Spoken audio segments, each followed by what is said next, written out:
Okay, cool. And then you can like close this if you want. Oh yeah, it's probably.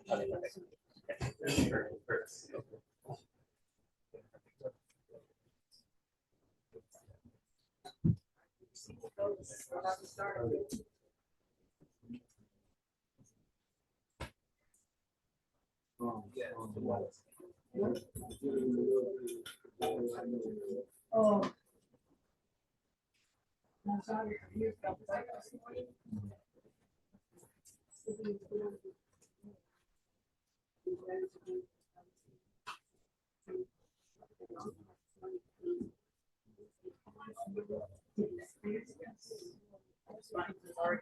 Money to go and help them. We got a shame. We got a donation. Oh, it's back there. You wanna? I gave so much money to the karaoke. So much fun. I would be like, wasn't paying attention to much the governor's direct. But I was like, it's definitely got Oh, yeah, but it's like. right. It's called City Pizza. It's in California.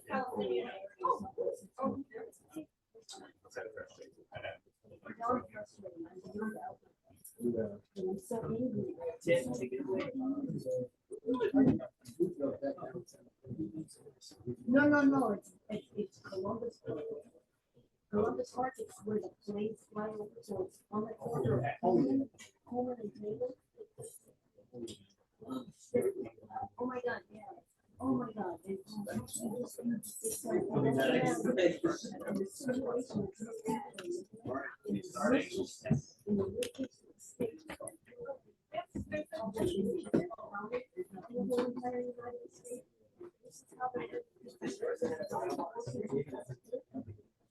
And you want to make me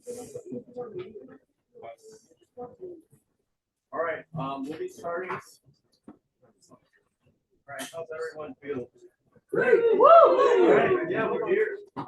I'll be hosting for today on behalf of the Stanley Against War on U.S. out of Africa. We'll be talking about what's going on in the Sahel, what's been going on in the Sahel region with the Confederation of Sahel States. Woo! CES. Confederation of the Sahel. And we'll be talking about something that's truly revolutionary. What's going on in the AAS right now, in which we got into it in Burkina Faso, and what's going on in Mali and Niger right now. A lot of people have been talking about, not a lot of people talk about Africa in America. Not a lot of people. And the few times that they do, they only talk about it in an abstract sort of talking about the misery and suffering. But I'd like to make another case that what's going on in Africa is it's a series of political changes that aren't exclusive to Africa but are shared across by the whole world. But what makes Africa unique is that that's been colonized for hundreds of years by all these imperialist nations throughout in the West, all these industrialized states which want to plunder the countries of Africa for their own wealth. And the people of Africa are rightly angered. Yeah. I don't know about you, but I argue myself that I don't think there's peace when millionaires are living in wealth while people down on earth are struggling. Right. And people in Africa, they want to make change. Over the 20th century, there have been wars, many wars. And in Africa, those wars weren't just about killing each other. These were wars of colonial independence, overthrowing new colonial regimes, and just telling it to the world, we are who we are. We are the African people. We are not controlled by anyone. We're going to be fully sovereign. Woo! And this is what's been going on within the Alliance of Sahel States that we'll be talking about. It's been recently named the Confederation. it started with, I believe, Mali, and it went on with Niger and Burkina Faso. And yeah, I'd like to introduce Akabundu right here. Been working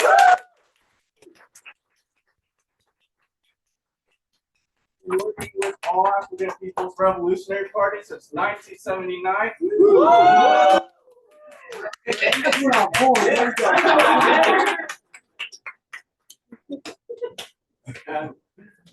And he's been working around here, around the Bay Area, around the entire world, between the Pan-African world, Cuba,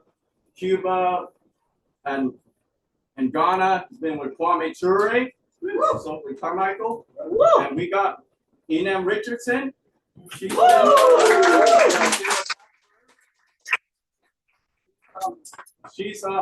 been with the Thomas Sankara Center of Liberation.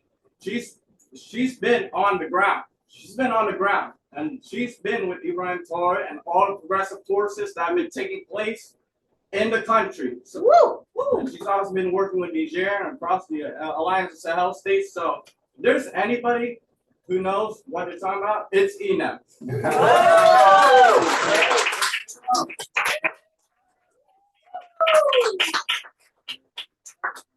All right, thank you, Tim. You know, this guy, he fired me up. He does. You know, he came to our African Liberation Day in Oakland, and he hasn't let go since he came to that in May.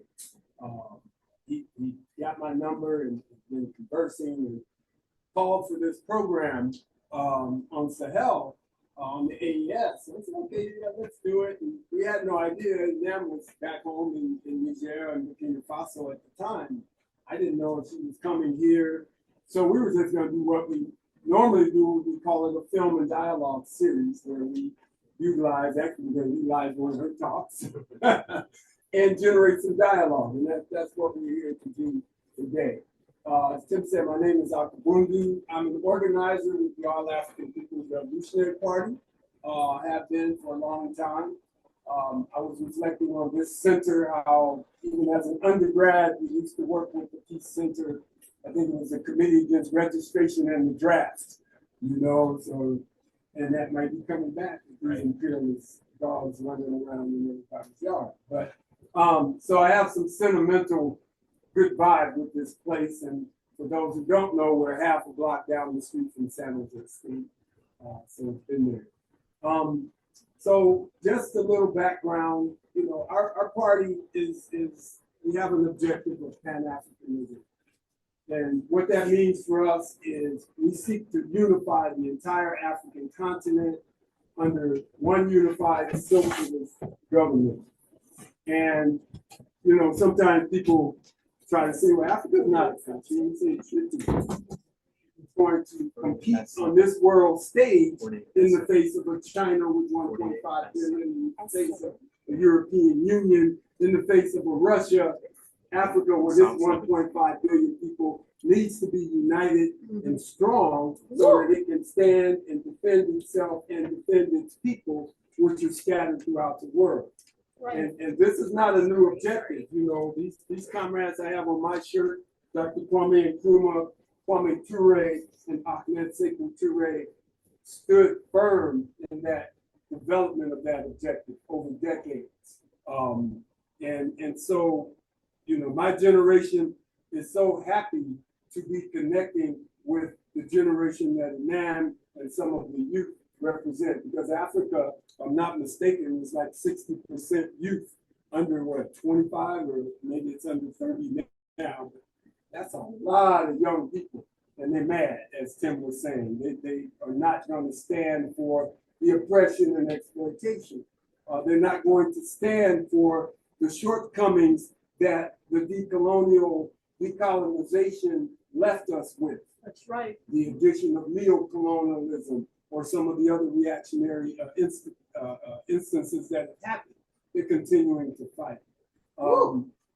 So just one of the things that we do, in addition to try to network with organizations like San Jose Against War, and the Peace Center, the indigenous, of course, in the Western Hemisphere are always on our mind. And we should have started with paying homage to the Ohlone Muwekma, whose land we stand on.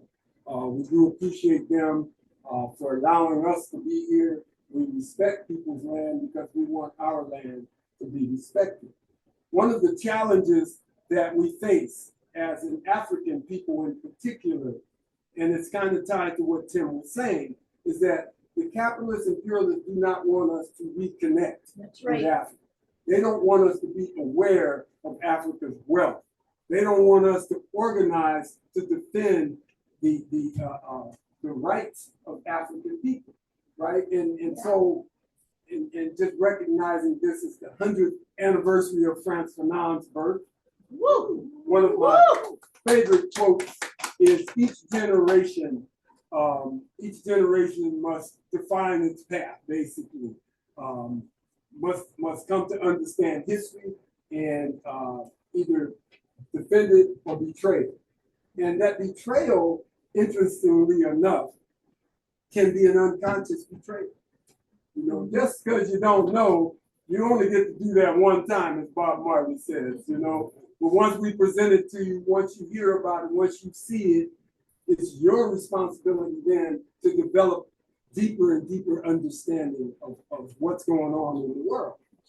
And of course, that's not the mantra of America. It's to keep you dumb, to keep you reliant on short phrases of 140 bytes. How much do they allow on X or Twitter? You know, we're all getting narrowed down on getting information, and we need to be expanding. So we have to counter that. So I don't want to go on much longer, but as I was saying, in addition to the work to build Pan-Africanism, the key aspect of our work is to politically educate the masses of people. I mean, how else can you organize if you don't also raise the consciousness and the awareness of the masses of people? And to do that, we seek to organize the revolutionary African intelligence. Now, who are these people? Some may be amongst the students, some may be amongst the workers, some may be amongst, of course, in the African larger context, the peasantry, but those are the ones who are willing to make the commitment, to come to understand the contradictions, to come to organize and organize the masses of people and to educate them.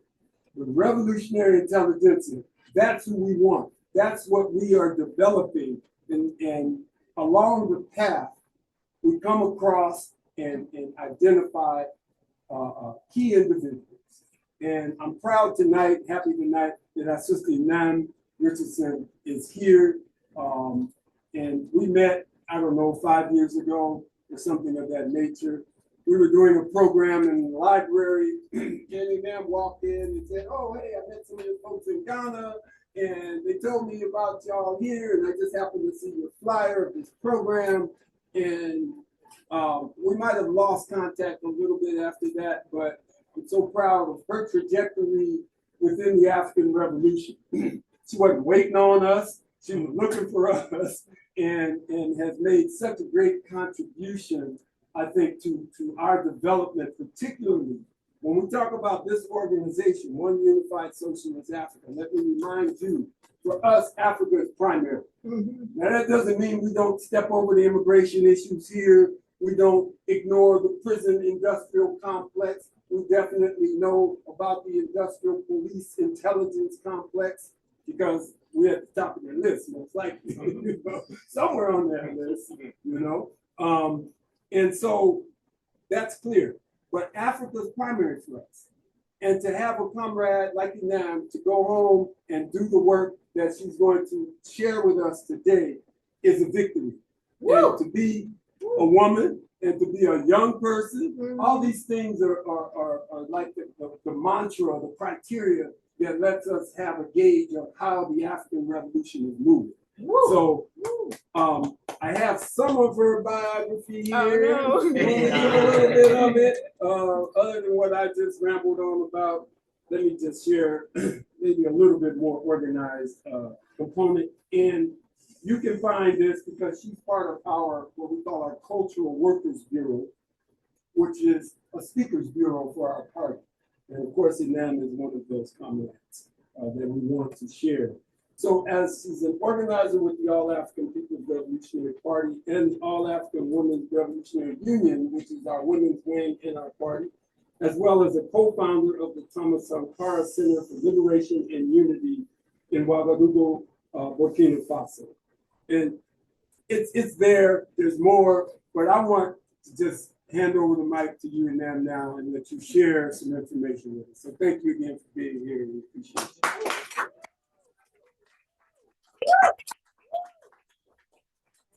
Well, thank you so much for having me. Thank you so much. I'm really honored to be here and to talk and exchange with you. I thank my comrade Akabundu. I've learned so much from him over the years, and so I'm really happy that we're working together on this. I actually grew up in San Jose, but for the past 4 years, I've been living in Burkina Faso. I'd say beginning this year, I'm kind of dividing my time between Burkina Faso and Niger. But I'm still definitely in Burkina. I just kind of go back and forth between Niger next door. But we're not here to talk about myself. We're here to talk about the Alliance of Sahel States, and I want to get to it because this is really important, and there's so much to share. And we don't have a ton of time, probably. So I'll just explain. So this is understanding the AES. AES is an acronym in French. It's Alliance des États de Sahel, so Alliance of Sahel States. So it's the acronym that you'll see most often if you're looking for information on the Sahel. Just know that's the Alliance of Sahel States. Yeah, 1 second. So I never really know where to start when I give presentations in the US because people come into it with different levels of knowledge about Africa in general. I've gotten to exchange with some of the comrades in this room, so I see there's a higher geopolitical level clearly here than maybe some of the other presentations I've given. But no worries if this is all new to you. There's always, gotta start somewhere.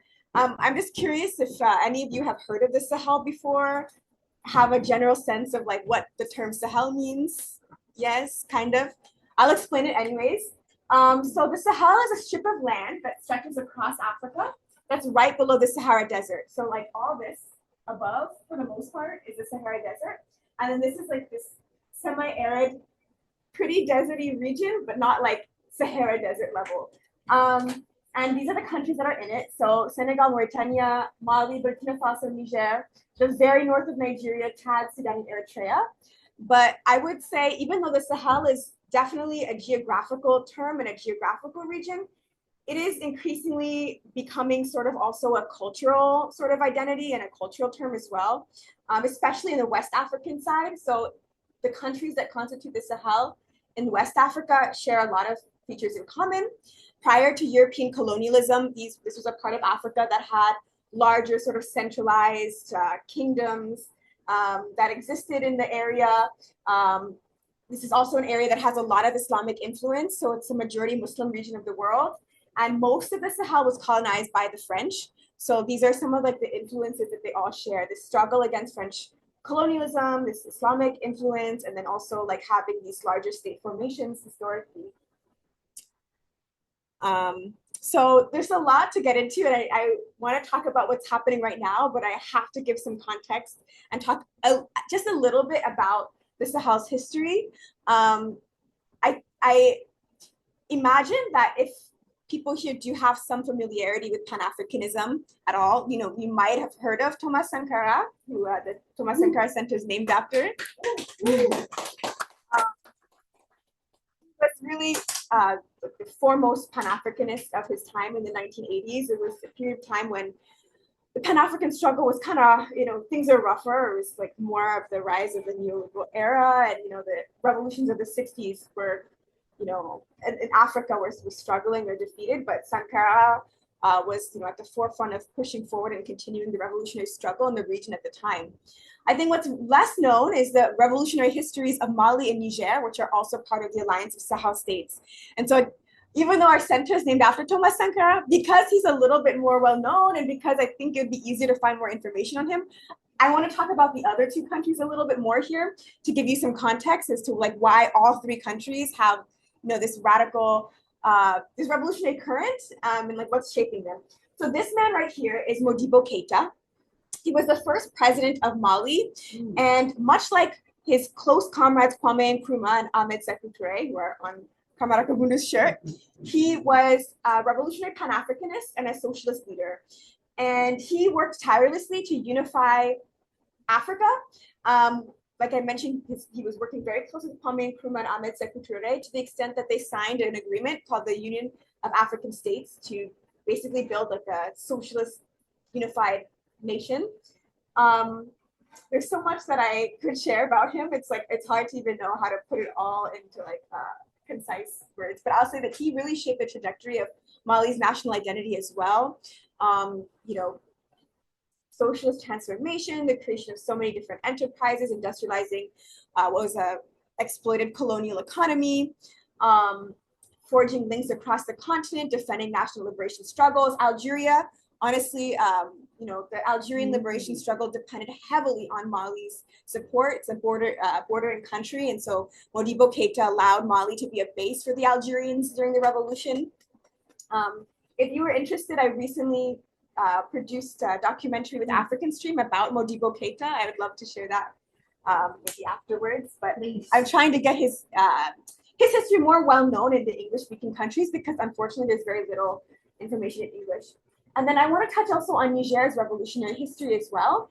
So here we have a newspaper for the Sawaba Party. So unlike Burkina Faso and Mali, Niger's never had the socialist revolution triumph and take state power. But Niger did have a socialist guerrilla struggle that lasted throughout like a lot of the 20th century, the late 20th century after independence. So there was a party called the Sawaba Party that was founded by someone named Jibo Bakari. And this was an anti-imperialist party, a socialist party, as I mentioned, and they were set to, you know, basically take power post-independence. But France maneuvered, there was a soft coup, and I guess, ironically enough or whatever, it was his cousin, who was a staunch neo-colonialist, who actually was propped up by the French. And so he led in Hausa language, it's the language that's spoken widely in Niger, the Talakawa, which is like the proletariat or like the peasantry kind of combined, to wage this guerrilla warfare that was supported by Algeria, China, Ghana, Guinea, and Modibo Keita's Mali.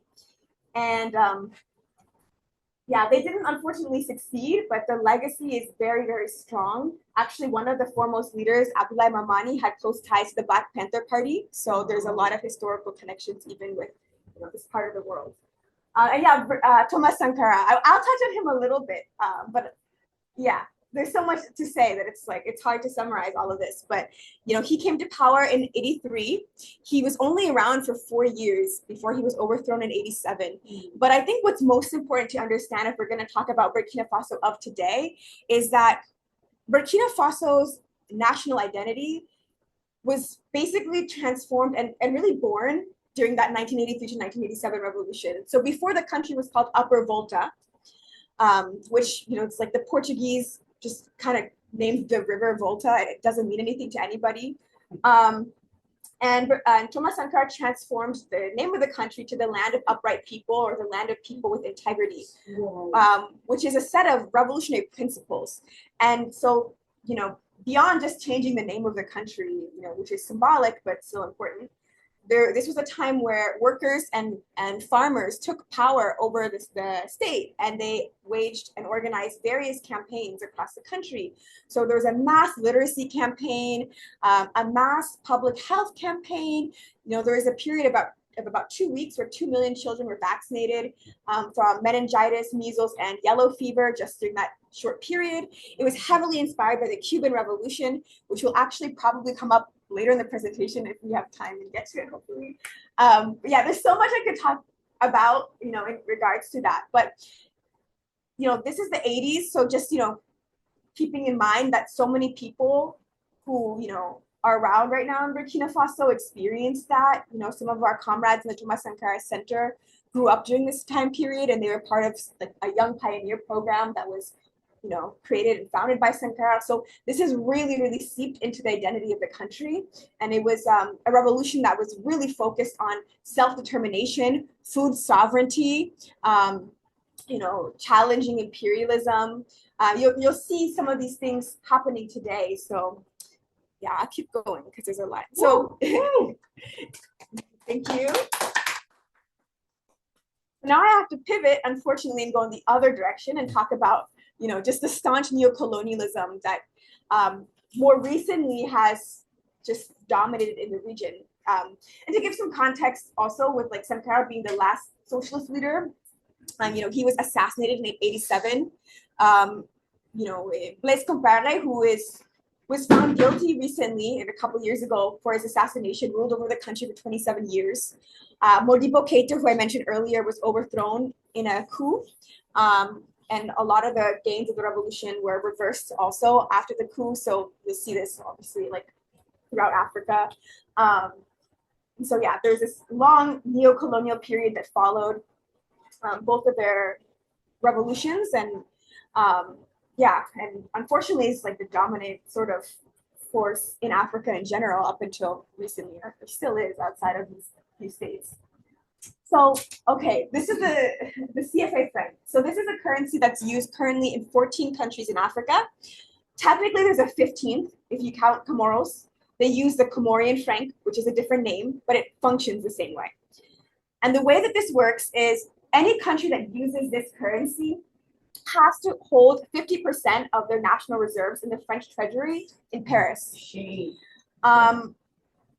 France has, so there's two of them. There's a West African version of this currency and a Central African currency version of the currency. And even though it's like the same currency, it has the same value at all times. They can't trade directly with each other without passing through the euro first. The reason why these two currencies that are both called the CFA franc have the same value at all times is because they're anchored to the euro. So it has nothing to do with like the local economy. If there's an inflation with the euro, the CFA is inflated, and vice versa. So it's always going to be a fixed rate relative to what the euro is, and that rate has been historically determined by France. Sometimes, in order to get their way, France has gotten the IMF involved and pulled some strings. But this is really like the best book to understand how this currency operates. And like I said, it's really 15 countries in Africa, so it's significant and it covers just a wide stretch of the continent. And I also just mentioned that there are regional financial institutions. Most significantly are the central banks of West Africa and the central bank of Central Africa. And every African country that uses the CFA franc has a vote in these regional banks. But France also has a vote. And a lot of the decisions have to be unanimous in order to pass. So that means that if every single African country votes for a certain financial or economic decision and France doesn't vote that way, they basically have like de facto veto power. The decision can't advance. So this is a huge deal. And when Mali had its socialist revolution, actually Modibo Keïta created an independent currency that did not rely on France. He was overthrown, as I mentioned, and Mali was brought back into the CFA franc system. So we can kind of see, what's behind some of these coups historically in the region. Some of the most egregious and visible forms of imperialism in the Sahel region over the past several years have also been military occupation. So, the two most highly militarized regions in Africa over the past couple of decades now have been the Sahel and the Horn of Africa. In the Sahel, France, like their main base was in Mali. For the United States, their main focus was in Niger. And since we're in the US, I think it's really important to talk about the context of the US in Niger and what that looked like, and US AFRICOM. So AFRICOM is the US Africa Command. Was formed under George W. Bush, but really expanded under Barack Obama. And it was under Obama that they opened Air Base 201. So they already had a base in Niamey, the capital city of Niger, which is Air Base 101. But they built a massive multi-million-dollar base in Agadez, which is closer to the desert, Sahara Desert in Niger. What's important to understand about Air Base 201 is it was really the US military's headquarters on the African continent. They had two significant bases, Djibouti, which is Camp Lemonnier, and Agadez, Air Base 201. It was the largest construction project in the history of the US Air Force. So it was very, very significant. They built that air base and they were there to stay. I've since learned of a number of what were like supposed to be, I guess, hidden or like covert military bases, but journalists have been able to uncover that. So there was one over there in a town called, well, like around here, called Dirku, near the Libyan border. That was obviously, meant to target Gaddafi in Libya. And there's also there were other bases in the Sahara Desert as well. But the U.S. had this massive, massive focus on Niger, and it was from Niger that they were, supposed to be able to go and, target the rest of the continent. Okay, I think, yeah, I'll go here and then I'll talk about some other context. So if you are to right now do like a Google search, I don't know, like on CNN or like BBC about the Sahel, if it's not about the Alliance of Sahel States, it's probably going to be about terrorism.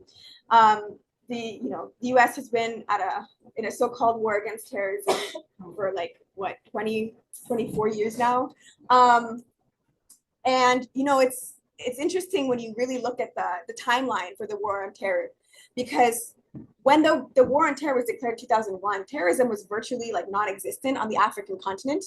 It really was like not an issue.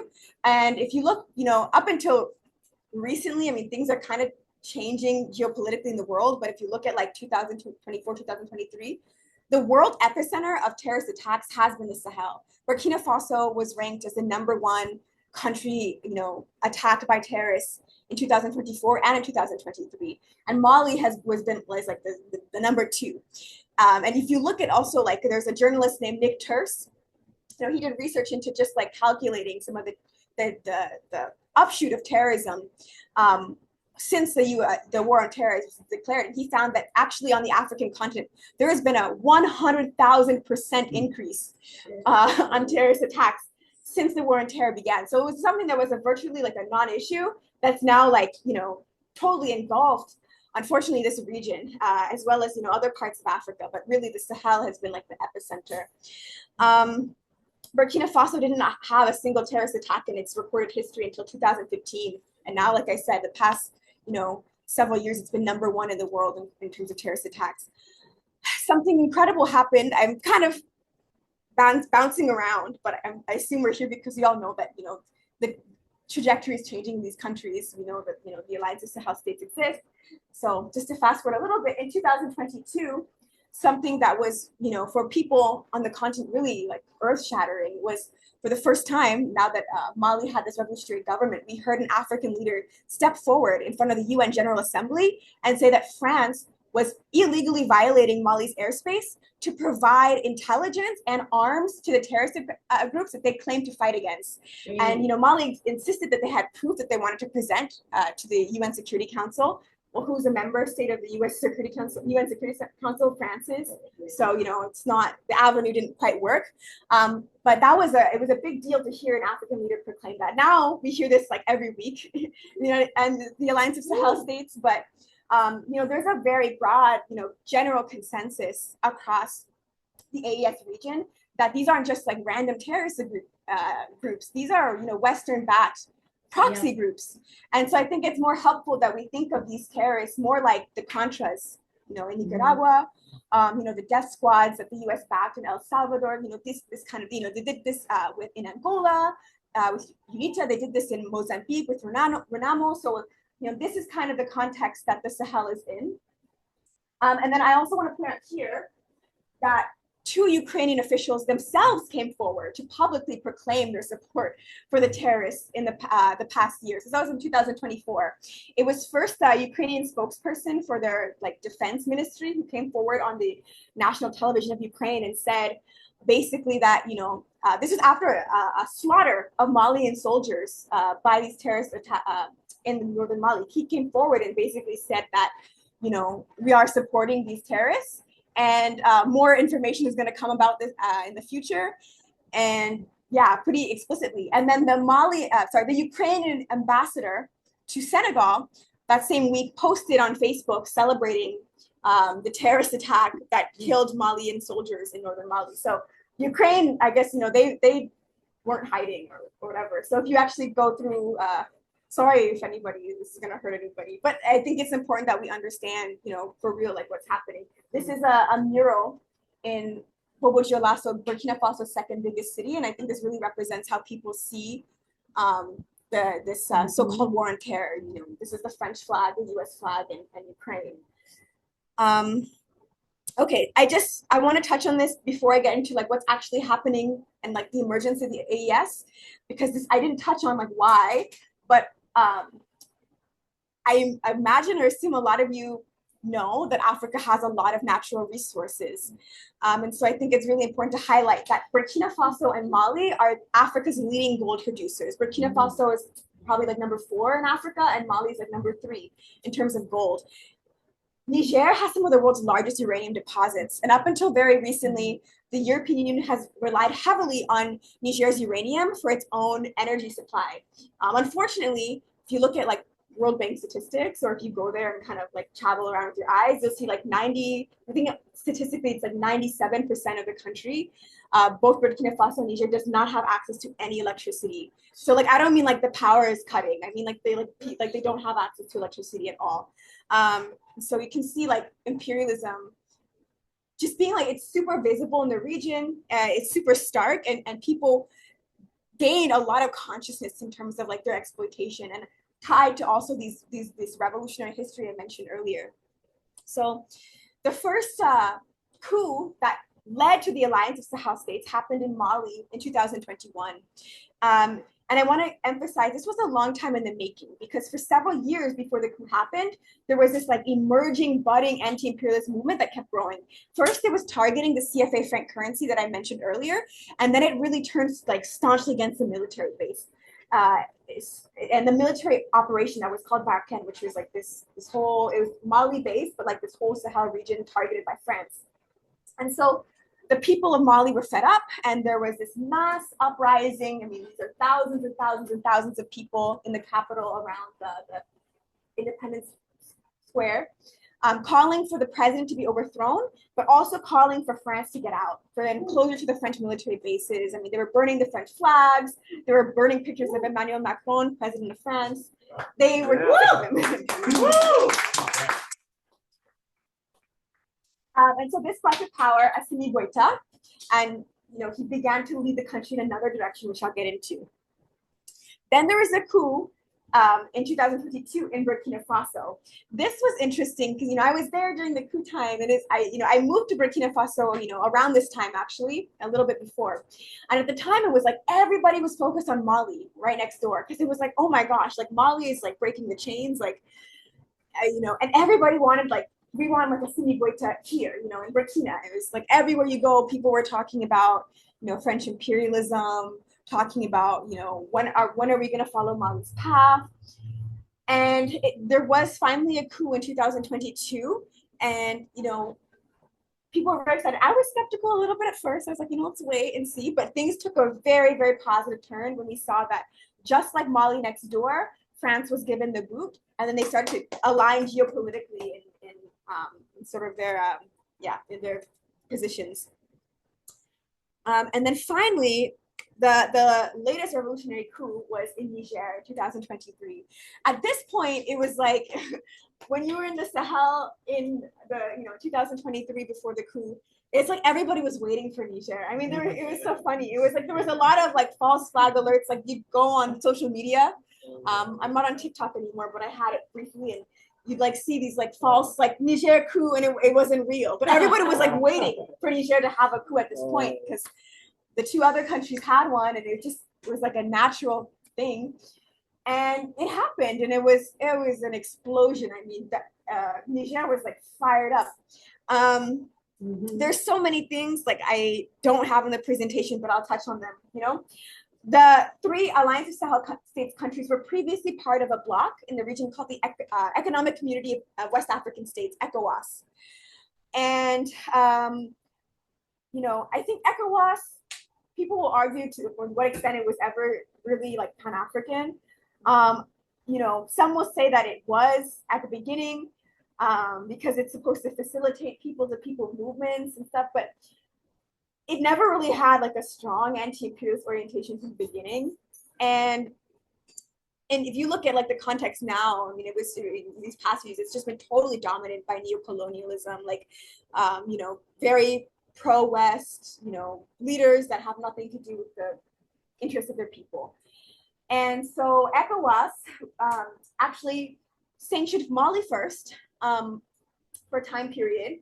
And then when Niger had its coup, it turned totally against Niger and, threatened to militarily invade Niger. And it was very clear that it was like pretty much like Macron says something and like Macron says jump and like ECOWAS was like how high pretty much. It was honestly kind of embarrassing for the leaders, but yeah. And also, when they threatened to invade Niger militarily, that really, really hurt the ECOWAS relationship with the Sahel countries, because remember, these are countries that have been attacked by terrorists for like many years now.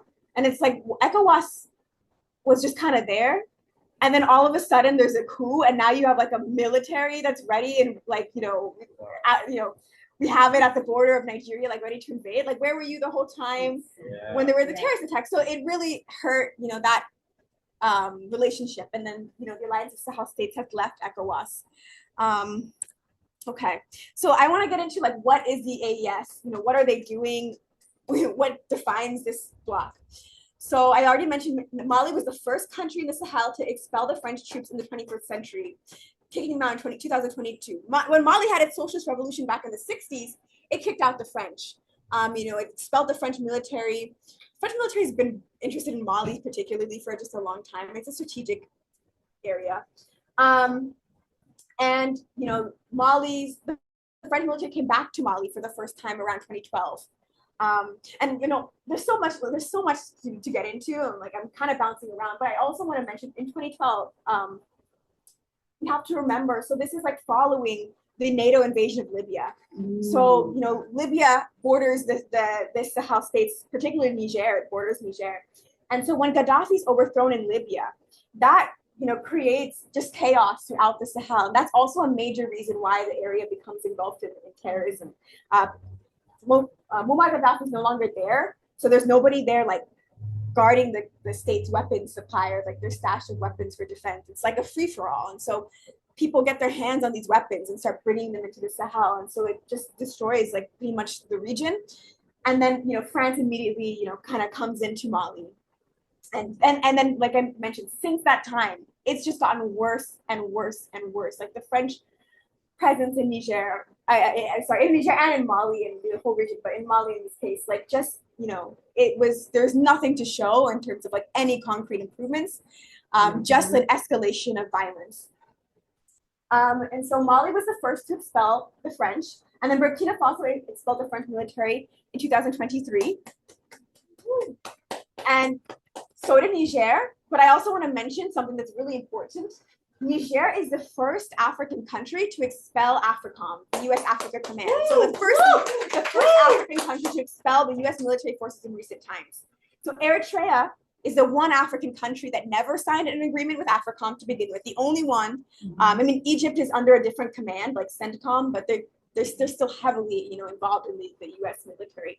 Eritrea, since 1977, has not allowed any sort of collaboration, but Niger is the first country to have, at one point, accepted AFRICOM, and then to have gone forward and declare U.S. military presence illegal in Niger. So, I think it's really, really important that we understand this, because Niger is targeted in a lot of ways right now because of this move.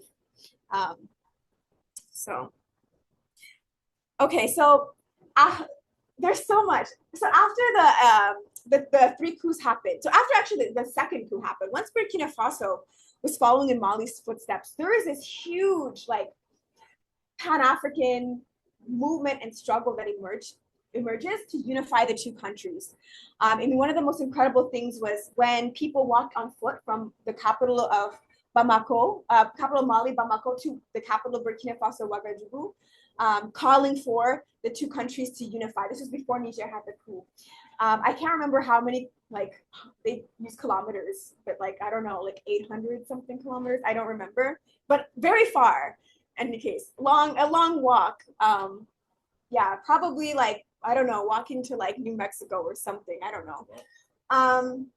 To demonstrate, their cry for a unified Africa. And that was something it's just very, very strong in the Sahel region, this struggle for Pan-Africanism. It has a lot to do with the way the region was colonized. I mean, people speak like the same languages across the whole area. This area of the world also has the world's largest nomadic populations, and they're always crossing these borders. So the borders have always been porous, even though there's been like restrictions and like, you know, challenges and barriers. People have always found a way to get around. So there's a very, very strong, you know, Pan-African sentiment that's there, and also because of the history of Sankara and Modibo Keita and others.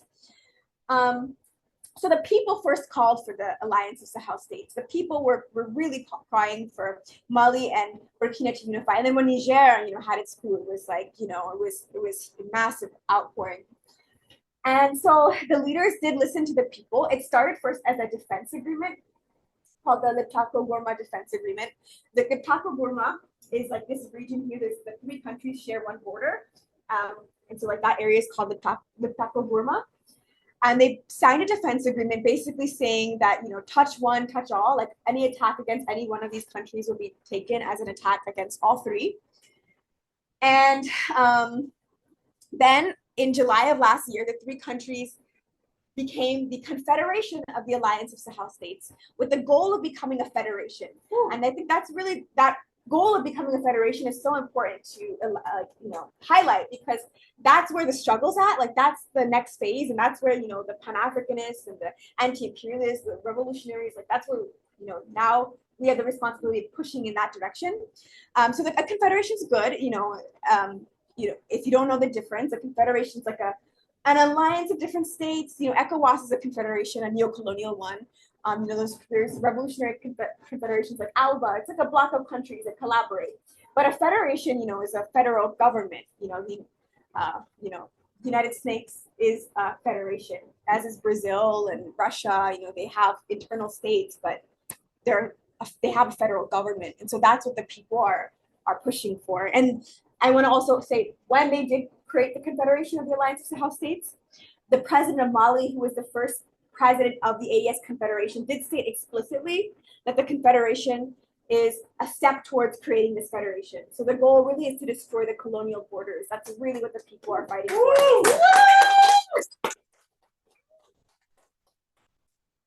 So, you know, we can't talk about anything revolutionary happening if we're not talking about the economics of it at the base.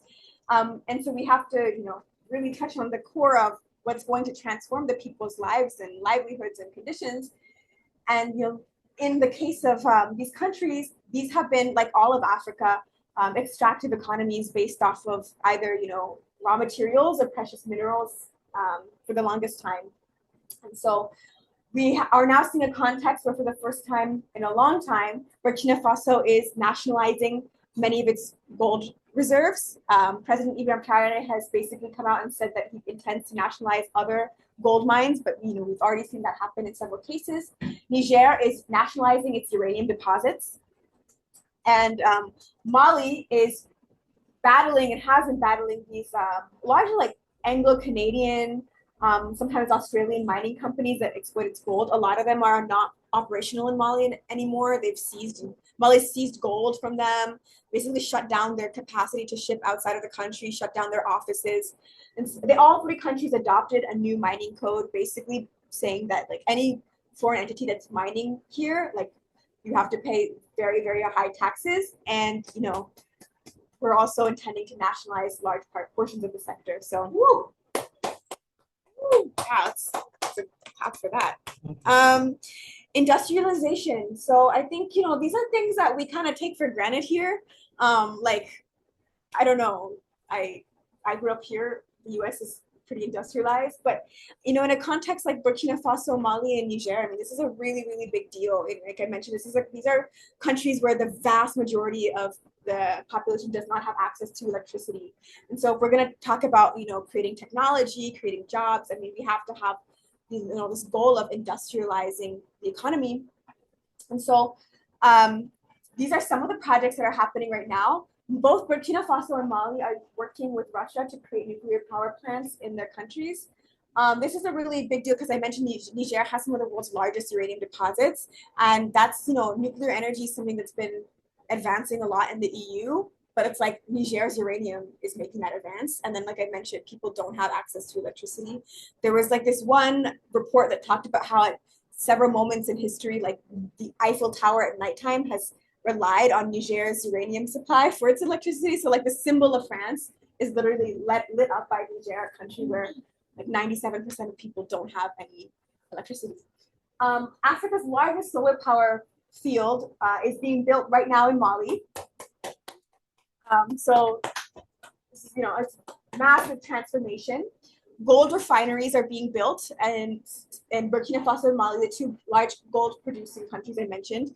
I mean, if you look at Africa's economy, like I mentioned, historically, really like for the past like 500 years, it's just mostly been just like raw material exports. Like if you read a book like How Europe Underdeveloped Africa by Walter Rodney, he talks about, this extractive economy. Not much has really changed that much in terms of like what Africa's economies look like since this whole time.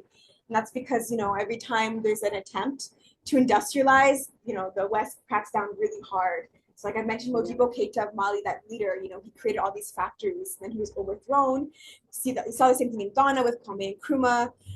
There's really this concerted effort to just make sure that Africa stays exporting raw materials and then imports everything else. Yeah. And so these are the shifts that are happening, and it's starting with, things like gold refineries. Like, why are we gonna go send gold outside and then, let it be refined there? I mean, when I first came to Burkina Faso, before all this was happening, to give you another example, Burkina Faso is one of Africa's lead cotton producers. Like, it grows cotton.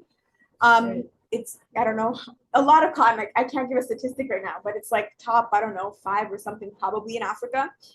And I would go to the pharmacy. I remember I needed like cotton for something, and it was like a little bag that was like cotton from France, and it's like, that's ridiculous. It's one of the world's leading cotton producers. But and then another thing is the factories that are geared more towards food sovereignty. So I mentioned Thomas Sankara, like he really had this focus on food sovereignty. One of his famous quotes is, "Where is imperialism? Look at your plate." Yeah. So this is something we're seeing with Ibrahim Traore right now. There's a huge focus on food sovereignty, and it has two components.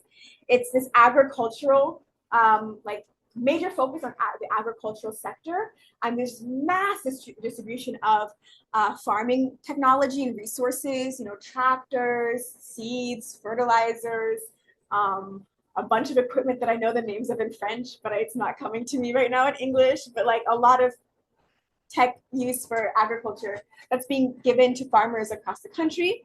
And the other side of that is also industrialization in regards to food. So we have like a new wheat mill. My neighborhood in Burkina Faso has a new dairy factory. It's one of 5 that's opening up across the country.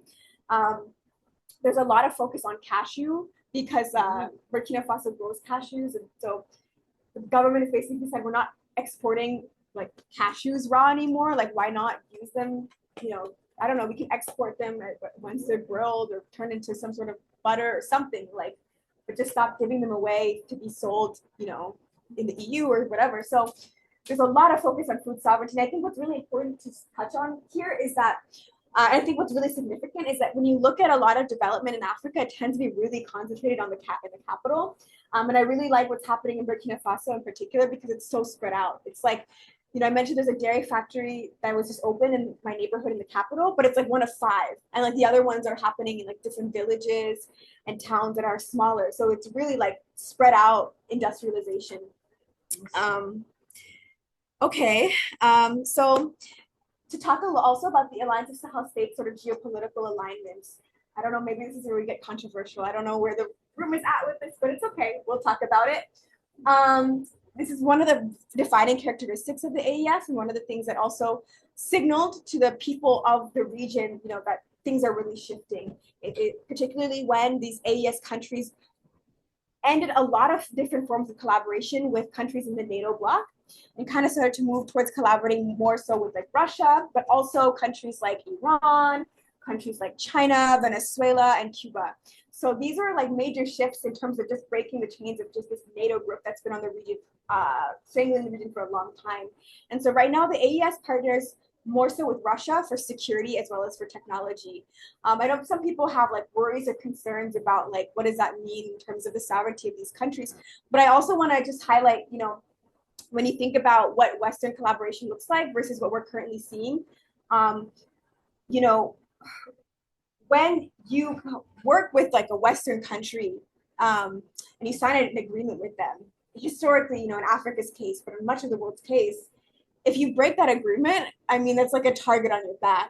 I mean, there's not really like a no that you can give to the United States or to France. I mean, already we're seeing different ways that the AES is being targeted.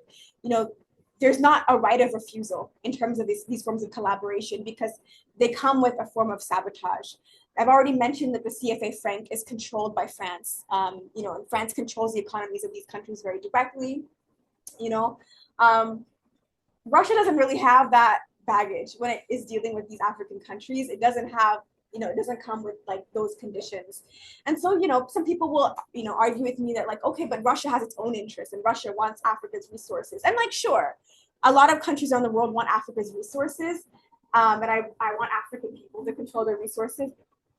At the same time, though, I think it's very different when you sign an agreement to export your resources so that they'll go and be like transformed over in Europe versus like an agreement that's like, hey, we'll give you resources and like, can you help us out with a nuclear power plant so that like, you know, 20 years from now, all of this will be processed in-house. And so I think that's where this kind of alignment becomes important and strategic in the long run. Not to mention also just like with the Latin American countries like Iran, I mean, Burkina Faso, Mali, and Niger also just share a lot in common with these countries in terms of how they've been targeted by imperialists. And, you know, it's just kind of in their interest to collaborate as, you know, formerly colonized countries. Okay. Oh, sorry. I want to share with you. This is going to be hard to pause. Okay. Well, before we talk about it. So I did a video. I have been a journalist with African Stream. About something called the Citizens Night Watch, the YIA, which is a popular movement that was started, you know, pretty much just on a grassroots level to protect and defend the revolution in Burkina Faso. And I'll talk about kind of how it's transformed and is now working closely to the state and is like kind of more structured and organized. But I want to show this video that puts Burkina Faso's current grassroots struggle in conversation with the 1980s revolution under Sankara. So, yeah. Nous sommes là dans tous les cadres, dans tous les 45 provinces et dans tous les réunions du Ghana. Pourquoi il l'appelle, c'est parce que nous sommes convaincus que le capitaine il est là pour sauver les Burkinabés et nous ne voulons pas qu'un ennemi vienne nous arracher notre liberté. Donc nous le soutenons haut et fort. L'un de ses soutiens, c'est de créer chaque nuit depuis l'avènement de l'adversaire de gouvernement. The Citizens Night Watch parallels work historically done by the CDRs, an organized unit that protected the revolution during the 1980s under Captain Thomas Sankara. Bon, CDR, ça veut dire d'abord Comité de défense de la Révolution. Dans ce comité, c'est le regroupement d'individus d'une zone qui s'organise pour défendre les intérêts des populations. Dès qu'on voit une personne étrangère, on cherche à savoir qui c'est, qu'est-ce qu'il fait, pourquoi il est là, et on se renseigne. I asked this former CDR member what he thinks of the Citizens Night Watch today. Bon, la similitude, c'est surtout le côté sécurité. Ils veillent, quand ils voient quelque chose de louche, de flou, automatiquement, ils mettent l'alerte. Ce qu'ils font actuellement, c'est de très bon. Très bon.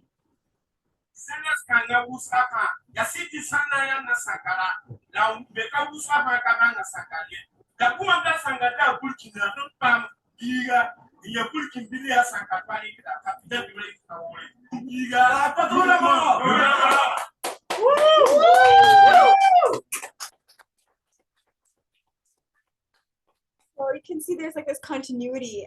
The CDRs, the Committees for the Defense of the Revolution during the Sankara period, were inspired by the Committees for the Defense of the Revolution that currently still exist in Cuba. So there's like this history that's there. And yeah, if you look at Cuba and you look at Burkina Faso, you can see they play a similar role, which is like they started first as like a community defense of the revolution, serving as the eyes and the ears of the revolution. But like in Cuba, the CDRs in Burkina Faso, and now we're seeing the same thing with the Citizens Night Watch, also known as the YIA. They branch out and they also are involved in different campaigns to advance the conditions of their people. So, historically in Cuba and Burkina Faso, that looked like, public health related campaigns or educational kinds of campaigns, whatever like is necessary for the community's needs. And we're seeing this happening now in Burkina Faso as well with the Citizens Night Watch. So there's a new program that was just launched earlier this year called Faso Mebo, and it's basically the government working with the Citizens Night Watch, and it's working also with, I should mention this, also with something called the Volunteers for the Defense of the Homeland. So the Volunteers for the Defense of the Homeland is a civilian turned combatant fighting force that is fighting against these like terrorists, imperialist-backed terrorists groups in the region, which is articulated as a war of decolonization. So, anyways, so it's like a civilian fighting force that is like a temporary thing that the government, is working with people to, organize. And it's really incredible. I'll just say, like, for me, to give you an anecdote, I guess, growing up here, obviously the relationship between the people and the military, it's like, we know what it is. I don't even have to say very much, I think, in this space. But it's incredible to be somewhere like in Burkina Faso, where it's like, we've had neighbors in our community in the Thomas Sankara Center that we've been working with. We're like trying to recruit them. They come to our activities, and then they'll disappear for a long time, like 6 months, 8 months. You don't see them. And they'll pop back up, and it's like, yeah, I was on the front lines. I was just like part of the Volunteers for the Defense of the Homeland. It's like, oh wow. So it's like, it's really embedded. It's like, these are our neighbors. Like, these are people we know, we see. I have comrades who have like, enlisted. So many people have wanted to fight that the government has said, like, we actually need people to focus on other sectors. Like, we can't have everybody joining. Like, if you're a student, focus on studying, because there's really like it's just a massive thing in Burkina Faso. But the government has also been working with the Volunteers for the Defense of the Homeland now to like, not just on the military side, but to kind of shift gears into other kinds of collectivized work. So they're now being trained in road construction, infrastructure building. So that's what the Faso Mebo program is. You sign up, and if you're selected, you get military training, you get patriotic political education, and then you get training in basically like, road construction and infrastructure building. Woo! Woo! And this is from the very new, like, this just happened like this month. They had a like Faso Mebo like children's summer camp program basically. And so the children show up, they get, political education. They learn about Burkina Faso's history. They learn, discipline. They're not like learning like military, like, I don't know, operating weapons, but they're like learning like discipline. And, they learn also like just in Burkina Faso, I think we say, I don't hear this much in English, but they're really big on like civicism, I guess, like, like basically community responsibility, like showing up for people in our communities. Woo! Yeah. Woo! Yeah, these are some of the highlighting features. For the sake of not talking too long, so I'll keep it going, and kind of towards the end now, I just want to talk about some of what's happening in terms of how the Alliance of Sahel States is being targeted and attacked. And there's probably some updates to give. So there are currently sanctions against 2 of the 3 states. I don't think a lot of people know this, but the United States is currently sanctioning Mali. The United States uses Mali's collaborations with Russia as its pretext to sanction the country. So there are U.S. sanctions on Mali right now. The European Union is sanctioning Mali and Niger. So the EU has kind of come down more heavily on Niger. And the EU basically says that until the neo-colonial government comes back, we keep our sanctions. So kind of like they use a democracy thing as their, pretext. Yes, okay.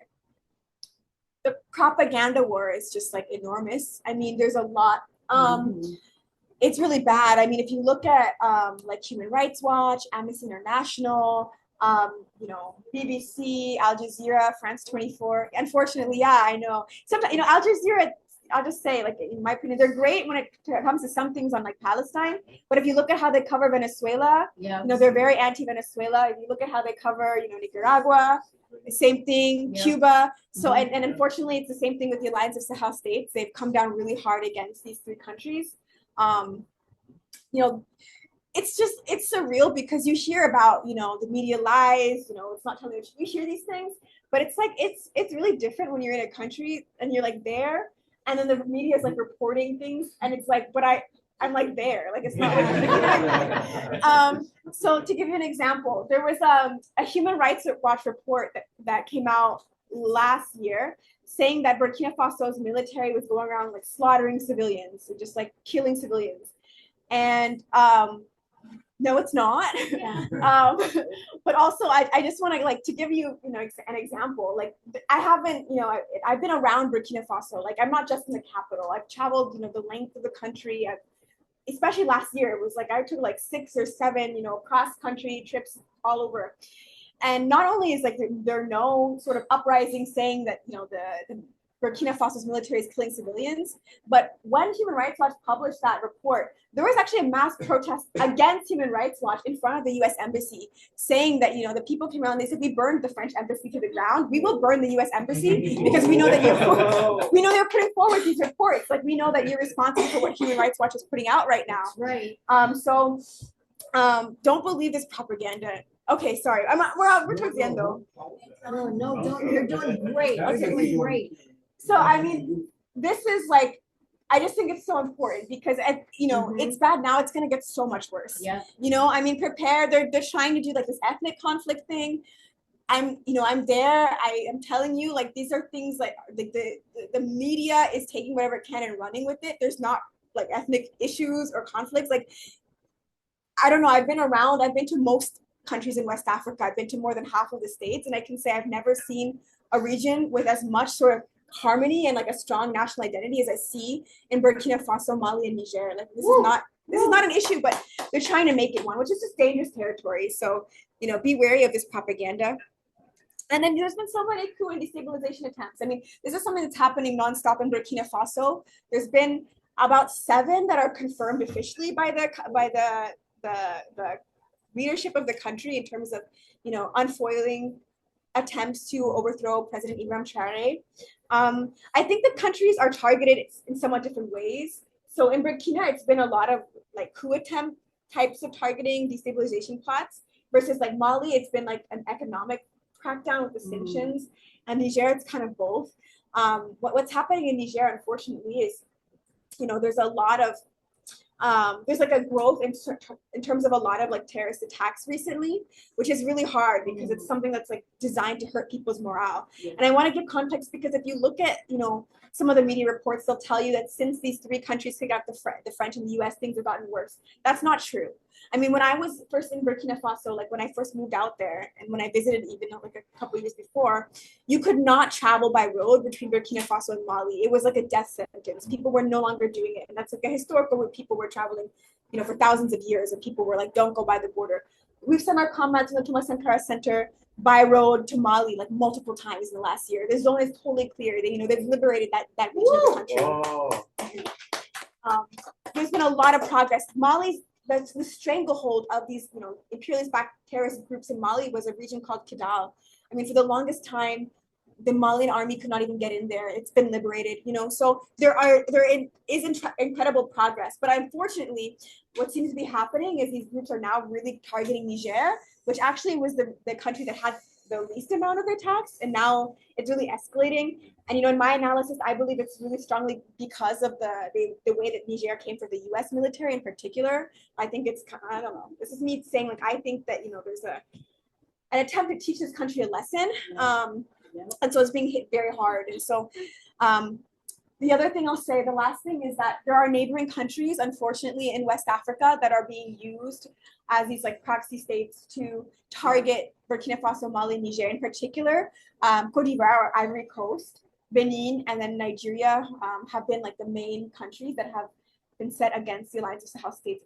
Ivory Coast, there's been reports basically stating that AFRICOM, the US military, now that it's been chased out of Niger, is working to create a drone base in Ivory Coast now. And one of the early reports said that it was in a town called Odiane, which is right by the border of Ivory Coast and Mali, but also like right near Burkina Faso too. So it's like basically the US is trying to move to the border of the AES. Benin has, you know, Ibrahim Traoré basically said that Benin has like an incubator, is like used as like a sort of like an incubator targeting the AES as well. And then in Nigeria, the president threatened to invade in 2023, so it's like a little bit more explicit. There's like less speculation. So yeah, so basically, I guess this is where I'll stop. I'll talk about maybe like some of the work that the Thomas Sankara Center does. So we are a revolutionary Pan-African socialist political and ideological education center. We are currently based in 2 countries now. We just opened our 2nd location, which is in Niger. So now we're in Burkina Faso and in Niger.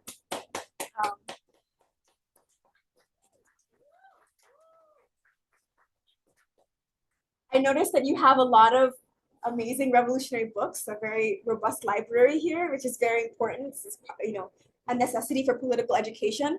Unfortunately, the reality is across Africa, it's not even just, you know, in the Sahel, but across Africa, you can't really find revolutionary books. It has a lot to do with the sort of neo-colonial structure of the publishing companies, like, you know, the intellectual property that, you know, of these African revolutionary leaders is just not owned by like African-based publishing houses. They're like controlled by like France and the US.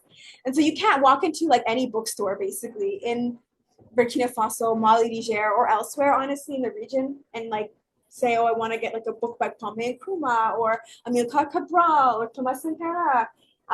They just don't sell them, and there's not like a library that is sharing them. So that's why we created the Thomas Sankara Center, and we built like a revolutionary Pan-African library where we're bringing in these revolutionary books so that people can read, you know, whether it's Thomas Sankara or Malcolm X or Che Guevara or, you know, Assata Shakur or Frantz Fanon, or, you know, so we are carrying these things and making them freely available to the public in these countries. We also have a Young Pioneer program based off of the pioneers of the Sankara era. One of the leaders of that program was a pioneer himself during that time period. And yeah, we've been engaging in a lot of revolutionary, like anti-imperialist internationalist collaboration. So we were in Cuba last year. We had a delegation from Burkina Faso, Mali, and Niger to Cuba, which is historic because I've never heard of that happening before. There's, you know, there was exchange during the Sankara era for like school, like studying purposes, but it's just really hard for people to like travel that length. So that was one of our biggest accomplishments. So I'll stop here. We have some, and I'll take the Q&A, the questions. We do have some like pamphlets in the back if you want to learn more about the Thomas Sankara Center and our work. There's some links if you're interested in supporting us because we are entirely grassroots funded. Pretty much everything we do is just because, you know, we have comrades around the world who are interested and want to help send books to the Sahel. But yeah, definitely check out the pamphlets and they have more details about what we do. And I'll stop here and take questions. Oh, and that's me in the corner. I'm kind of cut off. I did meet him, so you know, I guess I peaked on this day, but yeah. Okay, I saw this comrade's hand first, and then yeah. We take books in French for the most part. Yeah, mostly in French. Yes. So I have like 2 comments and then questions. So one comment is that in one of the slides in the French newspaper, there was an article there about Israel. So Israel is deeply involved in the whole control of Africa, along with the United States. And That's interesting, yeah. And then there's such a connection between what France is doing in Africa and what France did and is doing in Haiti. So the connection between the Sahel and Haiti and the current bad situation in Haiti right now. And then my question is are there any people who speak the languages of the original tribes, and is there any memory of the real names of the areas of in Mali, Niger, and Burkina Faso that people can reestablish those maps, so to speak, and rename the places to the original names? Those are great questions. Yeah, it's interesting that Israel piece in the newspaper. The headline is cut off, so I can't read it entirely, but it seems like it was saying that Israel is engaged in some sort of like fanaticism or something like that. Is the part that I was able to read. But yeah, Niger does not have any diplomatic relations with Israel. Neither does Mali. Yeah, the Haiti piece is also very interesting. At the Thomas Sankara Center, we've been trying to collaborate with, or we have worked a little bit with an organization out of Haiti called Molegaf. But we're trying to forge that connection because there is a very similar history of, that French colonialism, and then, there's a Pan-African struggle that's international as well. And so our ALD last year was centered around the AES, Congo, and Haiti. And I think you had two questions. I remember the one about the languages. Yeah.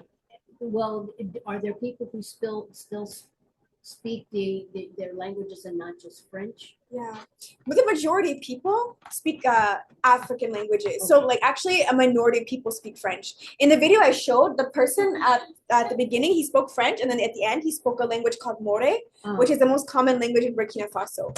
So if you go to Burkina Faso, like you'll meet people who speak French, but you'll meet a lot of people who don't. Yeah, to give context, like some of it is also tied to the way of colonialism and neocolonialism has worked. So unfortunately, what has happened is that the education system has been in French. And so people who haven't gone to school don't speak French. And so like, if you look at the people who don't speak French and only speak the local languages, and the people who are like literate, it's like two separate categories. So basically, if you don't speak French, you can't read or write. And if you speak French, you have access to literacy. But that's one of the things that's also changing. Thomas Sankara started to change that. He started to teach in the local languages in the 80s.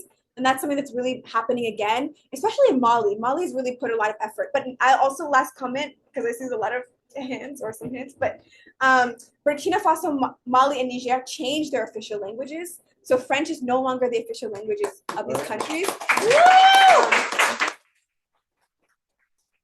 Used as a working language, but it's not an official one. And so I think that it's a big question in terms of like, how are we going to incorporate more indigenous languages, especially because there's a lot of them. So I think it's kind of a work in progress to see how that works out. And I'll say just a last thing, like in terms of like if the names of places have changed. So the capital, I've been saying Ouagadougou. Actually, the correct way to say it is Ouagadougou, that's how you say it in like the actual More language. And so, say it again. Ouagadougou. That's in More. And I'll say like we see this kind of to some extent everywhere. I mean, a lot of things are just kind of stayed in the local language. Like for example, I mentioned Burkina Faso used to be called Upper Volta. Volta comes from a Portuguese word. Voltar is like to return in Portuguese. But like nobody in the region ever called the river the Volta River. Like it's not even known to people. They've always called it the Mahoon or the Nakambe. So a lot of things that I guess we're supposed to have colonial languages just never stuck anyways. So I saw,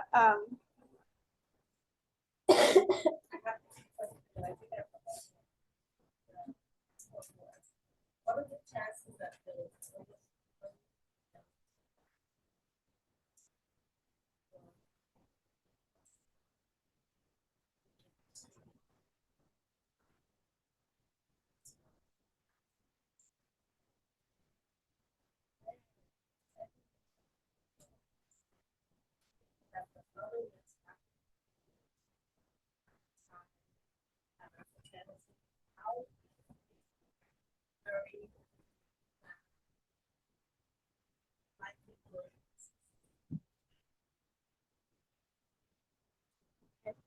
so I'll talk about the first one.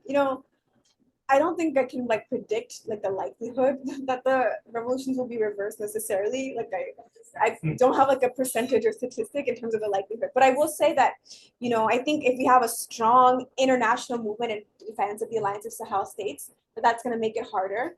It's a question of like how much work are we, as people who are organizing, how much work are we going to put into defending the Alliance of Sahel States? There's a lot of questions in terms of like, I mentioned earlier, I don't think I said this during the talk. I think I was talking to somebody before the presentation, but I mentioned like the need for like ALBA in Latin America, the AES, and the axis of resistance to maybe consolidate. Like maybe, 2025 could be a year for like a new tricontinental or something like that. But it's really a question of like how much are these anti-imperialist forces in the world going to consolidate, and how organized are the people are the people going to be to defend them? I'll say that if anything happens to any one of the countries, though, it's going to be really bad for the AES as a whole. So, I mean, I know there's a lot of focus on Burkina Faso, and as somebody who lives in Burkina Faso primarily, it makes me happy. But I really want to remind people to also, keep up that focus on Mali and Niger as well, because if we allow like those two to kind of get sidelined and targeted, it's going to hurt the whole thing is kind of, so we really have to, keep up organizing. And I think, even the question about the other countries, I don't think the other countries are anti-Pan-African. I think their leaders are neo-colonial. And I think that's a very important distinction to make, because the masses of the people across the entire African continent are overwhelmingly supportive of the Alliance of Sahel States. I mean, the support and the outpouring of just solidarity and conviction is just, it's incredible. So it's a question of whether or not the people are well organized to affect change in their countries. So yeah, I don't know. I mean, I can't predict it. I just know that we have a lot of work ahead of us, and I feel like very confident that we'll succeed. And I want to just emphasize, like, if something does happen to the Alliance of Sahel States, this is a huge setback for the international Pan-African movement. Like, it's going to be really, really, really rough. So we really need to focus in this moment on defending and protecting these revolutions. Yeah. Like, that has to be the number one priority. Yeah, building off of what you just referenced, and the fact that all three came through a coup d'etat, and the reactionary neocolonialists still use the anti-democratic voice and so forth.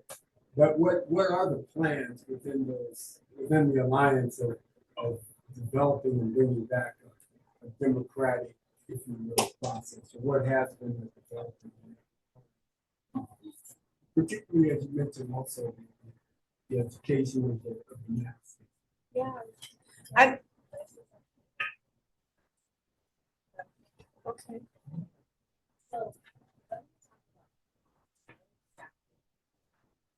I put it in the airports myself. Yeah. That's what personally, I visit for with the idea that these communities or areas, what I've been. I was surprised. I felt safer there. I felt safer there. So when we're trying to term of military, what are we defining as the military democracy? Because for me, a country where it's expected people and community and to support the community.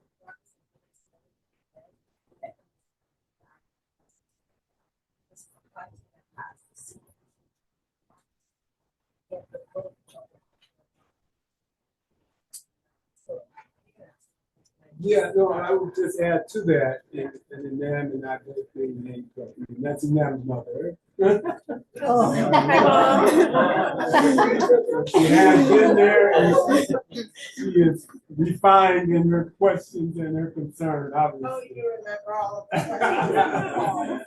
But I think the challenge, as we talk about Pan-Africanism and the AAPRD, is about how do you bring about mass organization. And in the example of Cuba with the CDRs that Burkina Faso has adopted, that the evolution of that into different political mass organizations, or the status of political parties, if you will. Yeah. And we're not one that says it has to be a multiple group of parties, but what a party can bring in relationship to ensuring the voice of the masses is something that slightly different. Yeah, it's a challenge to transition, I would imagine. Yeah, I mean, I think it's a process.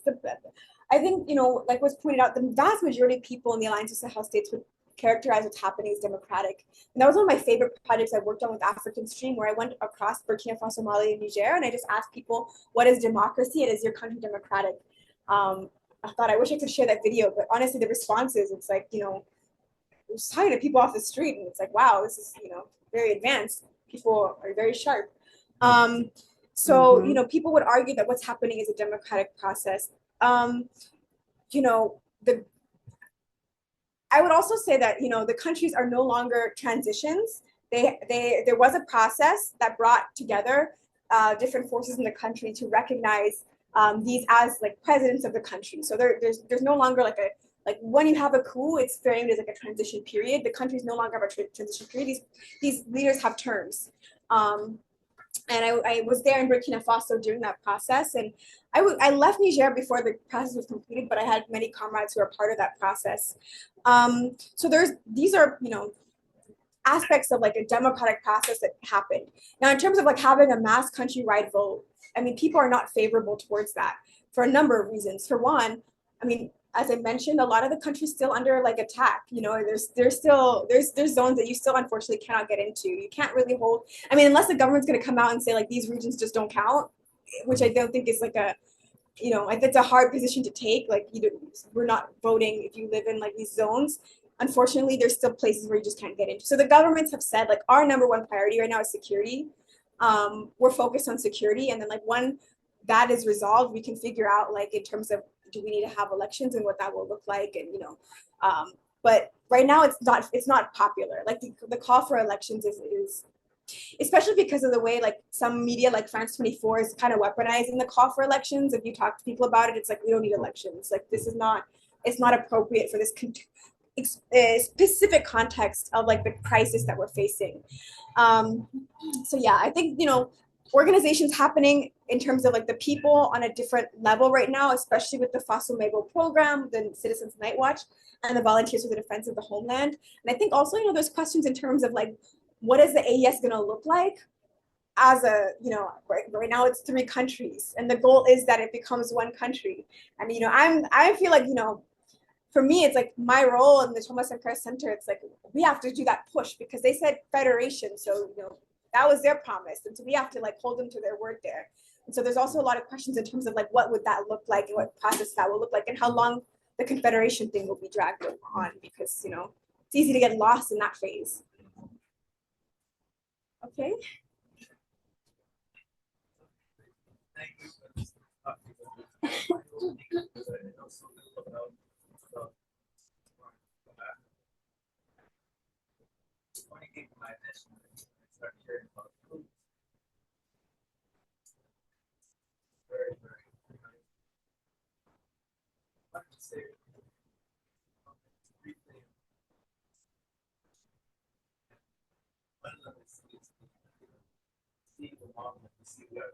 Just like what's happening. The other comparison I make to it is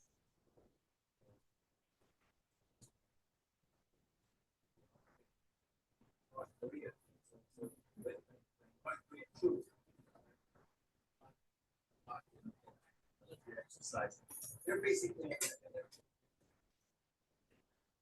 are used to building roads, building infrastructure. That's actually most of what they really embedded in their questions are: what is socialism? Whether there are initiatives to socialist forms of economic enterprise, both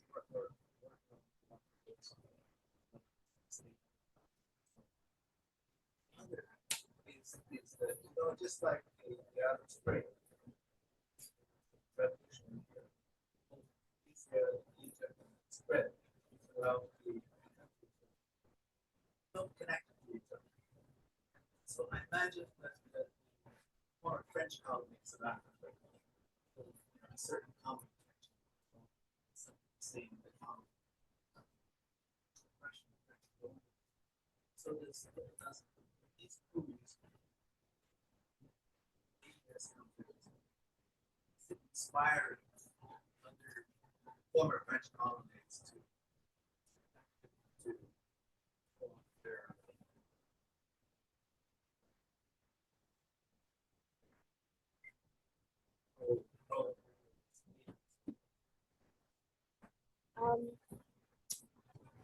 trying to remember the first question because I have a second one. Questions whether they're socialists. Oh yes, thank you.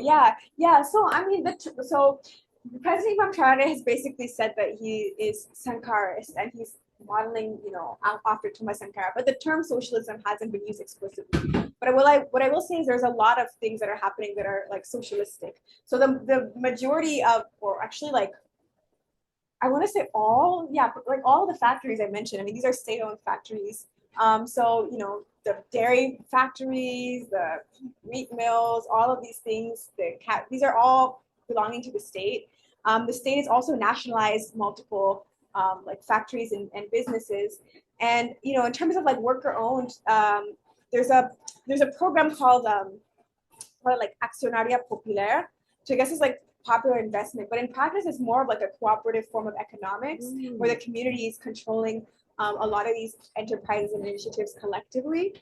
So it's definitely like it's happening. I don't know if it's happening like in terms of the rhetoric, in terms of like proclaiming it in that direction. There's also another thing that's interesting in terms of the way land was nationalized. So all land belongs to the state, which it happens in socialist countries, but there are some capitalist countries that also have that, and it's like in practice not really meaningful. But where it becomes meaningful in the context of Burkina Faso is that the state has also created like severe limitations in terms of in the urban like metropoles, like in terms of real estate in the urban metropole. So basically there's a huge limit in terms of like what some of these real estate companies can own. It's like not a lot of land. I can't remember how much it is, but it's like not much anymore. So they basically broken up these businesses, and I think that land reform piece is also one of the like strongest examples of how class struggle is being waged in Burkina Faso right now, because like I know people who were working in the construction sector, and there was like this monopoly that some of the local businesses were having. Your second question is, now I forget the second one. Yes, yeah. So I mean, absolutely. One of the things, like the Thomas Sankara Center, like we're always in movement, and we have like a lot of contacts in West Africa, and there's a lot of like people-to-people exchange in the region as a whole, especially in the French-speaking countries. Like they all border each other. They were colonized kind of as a bloc. There's a lot of history I can go into. They were actually supposed to kind of be a federation from the beginning after colonialism, but France maneuvered. Anyways, very strong people-to-people connections and relationships across those countries. And so people, like there's a lot of support for the Alliance of Sahel States. Unfortunately, something that's happened recently, which is like weird, is that governments that have been like very staunchly like pro-West, pro-imperialist, well, I guess it's not unfortunate. It's just I'm skeptical. A lot of them have like come out now to like posture themselves kind of like they're anti-imperialist. But it's just I'm very distrusting of these. Like for example, Chad borders Niger and is like would be if it was to follow like the trajectory, it would probably be the next country to have a coup. The current president of Chad is the son of the longtime like ruler of Chad, who's just staunchly pro-French. And he himself, the son, came to power in a coup. Like his father died, and like and France backed that immediately and like came out publicly to declare the support behind him. He's been to France, meeting with Emmanuel Macron multiple times, and like just recently, after all these coups in the Sahel, now all of a sudden he's like, I'm against France. We want to kick out the French military, but you see like why I'm skeptical. Anyways, so we're seeing a lot of like that kind of thing happening. There's a lot of that, which is I think just it creates confusion. It's just not just. It's almost better to just, if you're an enemy, just let us know you're an enemy and we know who we're dealing with, Exactly. But in terms of like the popular support, I mean, it's overwhelming. I mean, we've seen so many actions and different things happening across West Africa in support of the AES. It's what the people want. So yeah. Two more questions. Okay, I see two hands. So it's not about donation. Yeah, definitely. So, I mean, if you're interested in supporting Thomas Sankara Center, I have some links here. And then also you can check out the pamphlet in the back. If you're interested in donating directly to the AES, like a block, that's a little trickier, but Niger has like an international solidarity fund. I think it's fsspe.ne, but I might have to like check what the link is. The countries actually all have like solidarity funds, and it's more so like something where the people, like the citizens of the country, like give money. It's kind of harder to give outside, so I don't really know how that process works. But if you're interested in like helping to get books out there or to fund like people to people traveling across the region, you know, check out the brochures that are in the back. One more question? I had a comment, but let other people talk. Okay. Yeah, I wanted to ask, you talked about how important it is to defend the AES against European aggression. How would you recommend like actually mobilizing here in the US? Like things against war, would love to continue this kind of. That's a great question. I think it's a little hard for me because I haven't been in the US for a little while now. And so I don't know exactly like how things are like moving, and like I also like I struggle to have a sense in terms of like how much people know, you know, so I don't really know like if it makes sense to call for like, I don't know, a mobilization for the AES and if people will like know about that or resonate. But I think things like this, I think are very important to keep doing things like this. I think, you know, anything that you can do to counter propaganda, I really feel like that's like one of the biggest things. Like if there's a headline and it's whack and it's wrong, like to just go and make noise about it somehow, like make it very clear that that's not what's happening. Because I think that's just like, that's, I think the biggest way that people like, it's, you know, it's manufacturing consent basically to in the future invade or destabilize these countries. And so the quicker we can like just curb that and just say no, and the more consistently we can go about it, the better. Because it's just, I just know it's going to get worse and worse. Like it's already kind of bad now, but it's going to, I see how the media reports on, Venezuela. I see how the media reports on Cuba, Nicaragua, like all these, Iran, like even countries that at one point you could say like, you're supporting them, like tides turn and people, it becomes this controversy. So just, we don't want them to get to that level. So just keep making noise, especially around the propaganda. Okay. Yeah, so just another comment that I thought about it during the slides and then I forgot.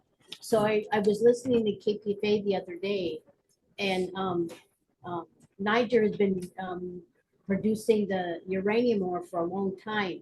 And the United States was getting all of its uranium ore during the 1940s, and that's where the uranium came for the bombs that they bombed over Hiroshima and Nagasaki. It's true. From Niger. And I'm positive the people from Niger would have not wanted their uranium ore to murder hundreds of thousands of Japanese civilians. That's a really good point. It's super important. Like, this is why Africa needs to control African resources. Exactly. I mean, it's like, it's out of control. Imagine, like, people don't have electricity and then their uranium's being used to go and, like, create weapons of mass destruction and kill thousands and thousands and thousands of people. Well, can we give you now